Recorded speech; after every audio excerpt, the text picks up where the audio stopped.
All right. Now I think this is working. Let's double check. Yeah, let's go look. Well, would you look at that?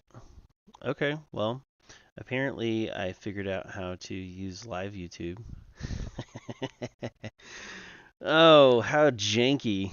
All right, so welcome. It is Sunday morning on July 24th, and I'm planning on doing some cleanup in my basement. And I've been going to the dump and doing all this stuff, and I've got trash ready to go from my kids' room. But at least for now, what I'm planning on doing is I'm going to get here, I'll make this smaller. I'm going to do some coding stuff to get my brain going in the day before, get those juices flowing before I get started. So even if I'm not coding or working, I like to do a little bit of warm-ups, kind of like exercise, like hitting the gym before I start. So let's try some stuff. So let's see. Help the elite squad of Brazilian forces. I don't know what the heck that means, but let's go take a look. The BOP is the squad of special forces of police that usually handles the operations in the favelas in Rio de Janeiro. In this kata, you have to write a function that determines the number of magazines that every soldier has to have in his bag. This is kind of dark. Okay, so you will receive the weapon and number of streets they have to cross, considering that every street the officer shoots 3 times. Below there is relationship with the weapons. What the hell is this freaking kata? This is crazy. All these weapons and bullets. The return will be an integer. This is stupid. I'm not doing that one. This one is dumb. Alright, let's try this. I need to do some bullet streaming live stream. That's crazy. Alright, let's try this one. Write a function stringy that takes a size and returns a string of alternating ones and zeros. The string should start with a 1. A string with size 6 should return 101010. 4 is 1010. Size k. It's always positive and will only use whole numbers. Alright. Alright. That sounds a little more interesting. Let's try this. Alright, so we've got a function with an argument size. So let's define size. Let's start with like 4. And then let's print out our function stringy, passing the argument size. Alright, so pass sounds good. Make sure this is working. Cool. Let's do like return size. You can double check that your stuff is working if you want to with a little test. 4. Sweet. Okay, so now we want 4 characters. So we're gonna want 1 0. So I kind of feel like I should make let's do like a string 1 0. It always starts with 1.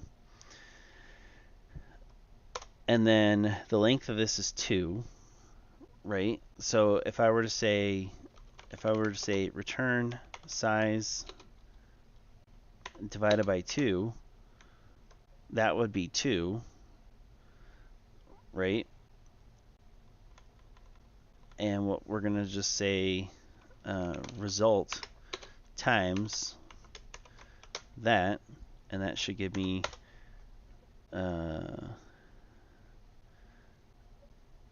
I need an int 1 0 1 0. Okay, cool. But what if it's 5? Because that's gonna do some kind of different floor division, right? Because the int of 2.5 is going to be 2. So we need to be able to do this. So I might do some like, well, if it's an odd number, then add a 1, right? Something like that. So let's do a double. Let's check our input first. So let's say if size modulo 2 equals well, I guess we could just say if size mod 2, right, just true or false, not even equal to 0. If size mod 2, then that would be an even number. So I guess we could say it does not equal 0. Then what happens? Well, if size mod 2 does not equal 0, then that means it's odd. So then we need to say, I'll say end equals 1, string 1, right? And if not, then we know that it's even, and it can just do the very end part. So I'm going to give my variable here end equals 1, and then I'm going to return this plus end, like that. And then if not, then just return it the way that it is. So there you go, 1 0 1 0 1. And if it's 4, it should be just 1 0 1 0. If it's 6, it should be 1 0 1 0 1 0, and so on and so forth. If it's 0, what happens? It doesn't print anything, which is good. What if it's negative? Negative 1. It prints a 1. Interesting. What about negative 2? Does it go the opposite direction? It doesn't do anything. Okay. Is it assume they're positive? They're always positive. I'm not going to test negative numbers. Alright, so size, that seems to work. So is there a way to simplify this? Yeah, probably. I just have to define this here, and they say something like return response times this if this, let's see, plus end, else that, comment this out, same test, 1 0 1 0, 6. It works. Let's try an odd number, 5. That works. So that's a Pythonic way to do it. Can I do that without this? I don't know, but that's the way I'm going to do it. So let's see what other people did. Let's copy this, paste that in there, and test it. Uh-oh, unexpected indent. Is that here? Define stringy size. Oh, there's some weird. Let me double check all this indentation. Okay, that looks good. That worked. Attempt. Everything worked. Submit. Alright, I'm interested to see how other people did this. Yeah, they did it with a join. I guess you could do that. A join, a list string I mod 2 for I in range 1 plus size. I think this is harder to read. This is pretty cool. Times size, index, slicing that from the beginning to size. That's kind of interesting. A lot of people did the 1-0 string thing, which I think makes sense. Definitely simpler than what I did, but okay, cool. I can look at doing it that way next time. Let's try decibel scale. So a decibel scale.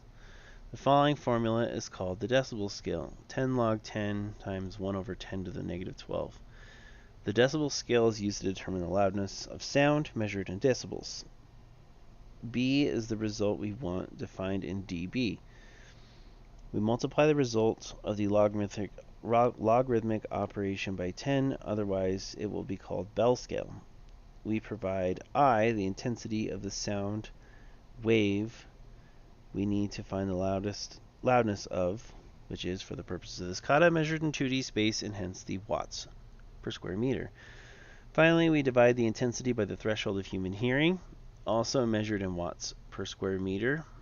This is the softest possible sound a human can hear. Since the threshold of human hearing involves an extremely small long number, we need to utilize a logarithmic operation that will provide us the result in a convenient way. Your task is to simply calculate the loudness of a sound wave given its intensity as a parameter. Results are rounded to the nearest integer. I'm surprised this is like what they consider a low, easy beginner type thing. My brain is definitely not ready for math. Okay, and this is also like some JavaScript thing. Function. Oh, this isn't JavaScript. Hang on. Is this sorted by... I do JavaScript. Is there a Python? Oh, there's not even a Python thing in here. Duh. All right, well, let's filter this. Let's go to just some Python. 8, I have not trained on. Let's refresh this and start over. Okay, there we go. Let's see here. Aspect ratio cropping. This has math in it. With the 16:9 aspect ratio. That sounds kind of dumb. Gravity flip? That sounds fun. What's this one? Has a high rating. If you complete this cover, you want a bigger challenge with a 3D version. Bob is bored during his physics lessons, so he built himself a toy box to help pass the time. The box is special because it has the ability to change gravity. There are some columns of toy cubes in the box arranged in a line. The ith column contains AI cubes. At first, the gravity in the box is pulling the cubes downward. When Bob switches the gravity, it begins to pull the cubes to a certain side of the box. Okay. D, which can be either left or right. Below is an example of what the box might look like before the cubes after switching gravity. Given the initial configuration of the cubes in the box, find out how many cubes are in each of the n columns after box switches gravity. So on the right, you can see there's 3, 2, 1, 2, is what they're saying, and the output would be 1, 2, 2, 3, and the left would be 1, 4, 5, 3, 5, which would be 5, 5, 4, 3, 1. So really the right is just sorted ascending and the left is sorted descending. That's what it looks like. Alright, so let's train. This is kind of a crazy one, right? A flip. No, we don't want JavaScript. We want Python. Why is it giving me all these JavaScript ones all of a sudden? Alright, there we go. So do some sort of magic. D and A. Find out how many cubes are in each of the n columns after Bob switches to gravity. In each n column. So D is to pull all the cubes to a certain side of the box. D. So D is left or right. And A is the A in column I cubes. Okay. So flip R and then a list. And it's expecting that output. Flip L. Okay. Let's do some magic then. Copy. Paste. We'll say we have a D and we have an A, and then we're going to print flip for arguments D and A, and then D. We'll try the first test. It's going to be right. A is going to be 3, 2, 1, 2. 3, 2, 1, 2. And I think it should be if D is if D is R, then we're going to return A.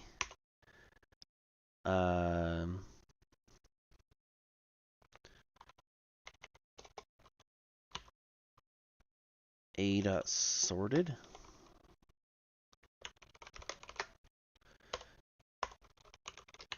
Else it's going to be left, in which case we would return a dot sorted indexed in a dot sorted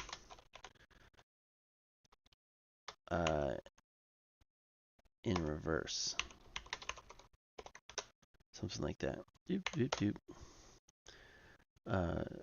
Sort. Yeah, it's a list none. All right, so let's do sorted A.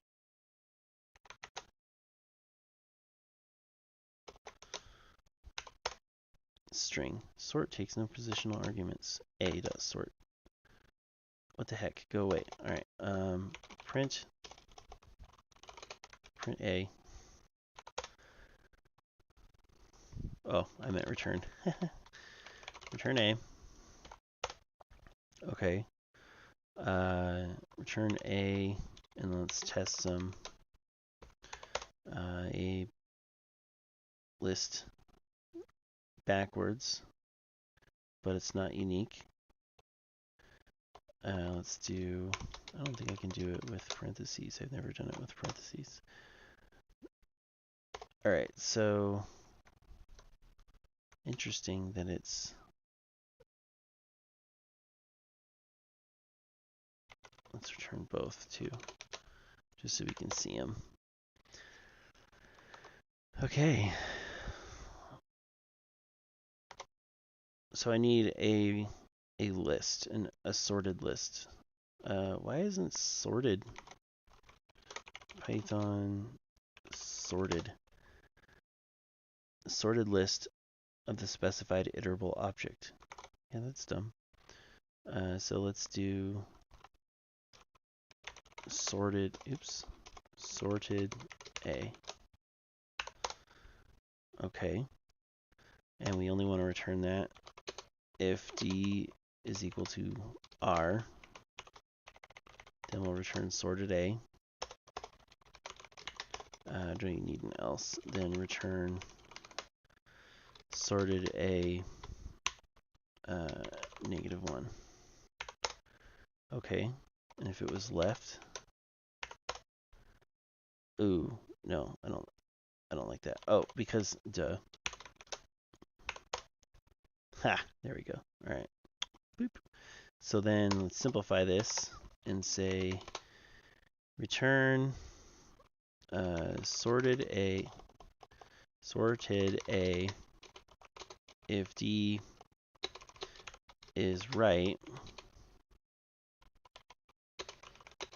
else sorted A index all in reverse. Comment this out. Boop. 3, 2, 2, 2, 1. Right. 1, 2, 2, 2, 3.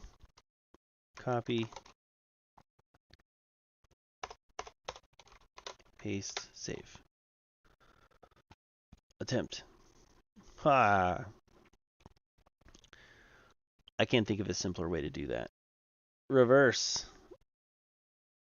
Okay. That's clever. That is clever, but I hate it. I like mine better.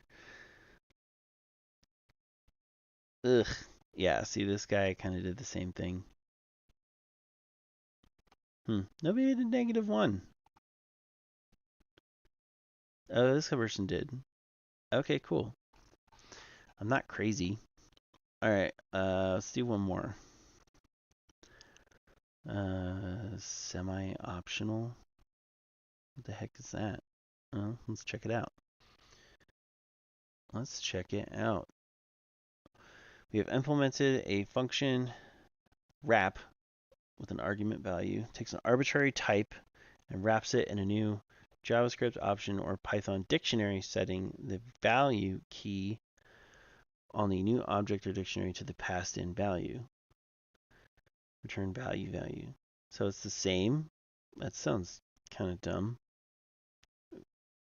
So in this case, when they test it, wrapper object equals wrap my wrap string. Wrapper object should be value is the key and my wrap string is the value. we would then expect the following statement to be true. Wrapper object at index value should equal wrapper string. The code is not working as designed. Please fix the code so it behaves specified. Okay, well, this is a dictionary, so that's true.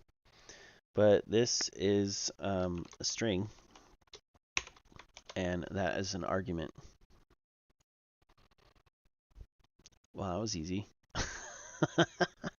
Okay, that one was too easy. We gotta do one more. All right, USD to CNY. Create a function that converts dollars to the won. Did I say that right? Won. The input is USD is an integer. The output should be a string that states the amount of Chinese won. Follow with this whole thing. The conversion rate is this for every one. All numbers should be represented as a string with 2 decimal places. Okay, I think we could do that. Let's train. So yeah, this is good, but we don't want to return 1.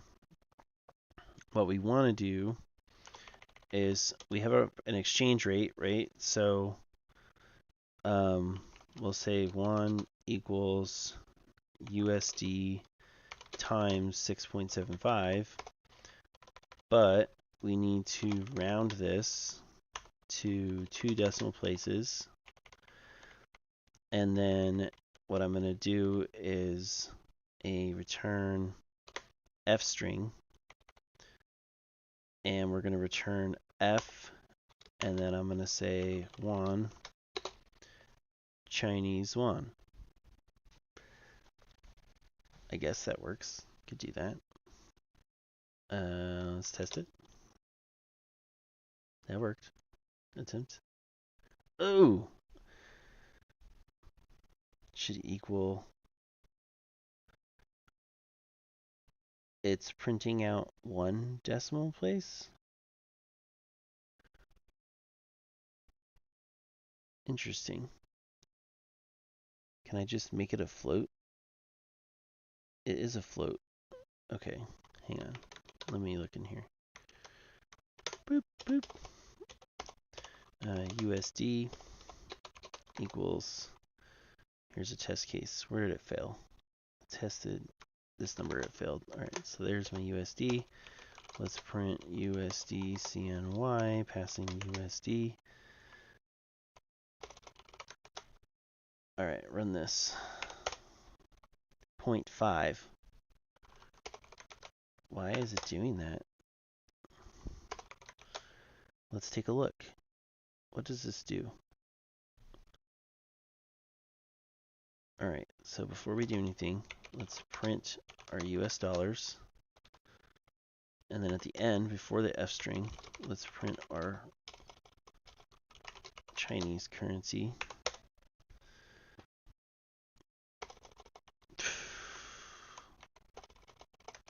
Take off the round. 0.5. It's because it doesn't have a number 2 round, right? That's just kind of silly. So I need to put it in 2 decimals. Okay, so how do you do that? Well, there's got to be some sort of format where you can have 2 decimals. If there's not 2 decimals, Python convert to currency format. Is that a thing? Local module? I don't think I know that one. All right, so let's check it out.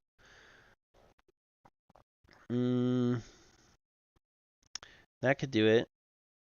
Index.2f, index.02f. That would make sense. So if I do the dot format, okay, so if I were to take this guy and format this number, that would make sense. All right, so if you don't know what I did, okay, so I'm taking this and I'm passing this to format, and what this does is it says index whatever it's passed to, like this dollar is like a variable. So like this guy, that's the index dot and then 2f, which is zeros. So then you've got two spaces, like two placeholders, right? So if the last one is empty, it's going to fill it with a 0. But if it's not, then it will fill it with whatever the number is. So that makes sense. So I can get rid of this guy. And I don't really need an F string. I mean, technically, I could probably insert this in here like this, but there's doing things in a Pythonic way, and then there's doing things that kind of make sense for people to be able to read, and I think that makes way more sense. There's a dollar. Oh, yeah. Boop. I don't need dollars. In case you didn't catch that, there was a dollar sign here. It didn't like that, so there we go. And it worked. All right, I am gonna call it for the day and go clean my basement. So I hope y'all have a good one, and